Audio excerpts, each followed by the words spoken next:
আমার ছাদে আসলাম এখন রাত্রে খাবার দিতে পাখিগুলোকে। আসলে আমি দিনে সময় দিতে পারি না পাখিগুলোকে, তাই রাতে সময় দিই প্রতিদিন। তখন খাবারের বাটিটা আগে আনি, তারপর খাবার দিয়ে দিচ্ছি।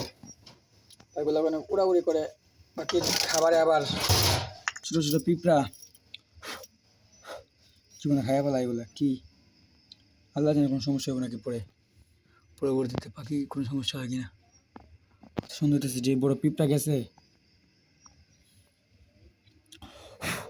পিঁপড়াগুলো আসলে মেঘ বৃষ্টির দিন তো ওরা খাবার খুঁজতে আসে এই জায়গায়।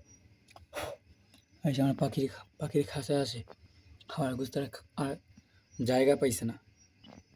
অনেক ডিস্টার্ব ফিল হইতেছে, সম্ভবত ওদের একটা ব্যবস্থা করতে ওদেরকে অন্য জায়গায় শিফট করে দেবো আশা করি খুব শীঘ্রই।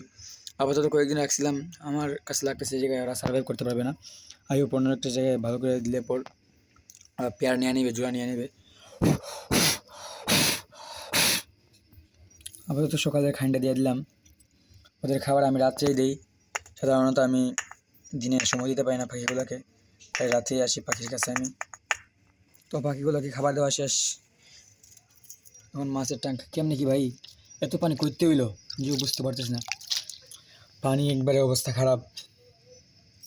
মেঘ বৃষ্টি হয়েছে তখন পানি পুরা ট্যাঙ্ক ভরে গেছে। দেখেন আমার ফিমেলটা এই যে ওইখানে বসে আছে, লক্ষ্য করে দেখতে পাবেন বসে আছে ফিমেলটা, ফুল অ্যাডাল্ট ফিমেল।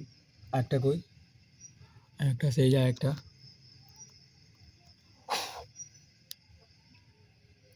তো হচ্ছে আমার মাছের আপডেট, ট্যাঙ্কটা ফুল হয়ে গেছে। আগামীকালকে ইনশাআল্লাহ যদি দিনে সময় পাই তাহলে ওদেরকে একটু সুন্দর একটা জায়গায় সার্ভাইভ করতে হবে।